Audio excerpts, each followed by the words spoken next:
Hi guys, it's Ace from the 12-hour shift. So I'm gonna show you what I'm using when I'm doing legs. So I'm using a Pro Soap. I'm gonna put this in the yellow basket. This knee wrap is an 80 inches flexible, heavy duty kind of band. So this adds more stability to your knee, protection for incoming damages to your knee when you're doing heavy squats and heavy legs. So I would suggest try it.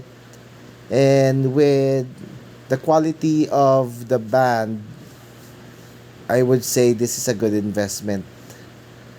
I've been using it for almost 3 months now, and I kind of like it.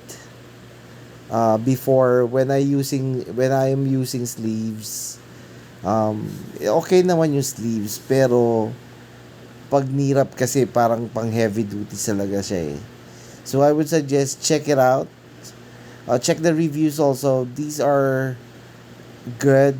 I thought it was like hindi mahirap siyang gamitin, pero mas madali siya kasi kung mag-sleeve ka, kailangan mo pang hubarin yung sapatos mo, but with knee wraps, kahit na nakasapatos ka pa, pwede mo na siyang gamitin without taking out your sapatos or shoes. So just check the yellow basket, and para makita nyo siya, try it and enjoy. Sobrang ganda niya, and happy workout sa atin lahat. Maraming salamat. Thank you. Goodbye.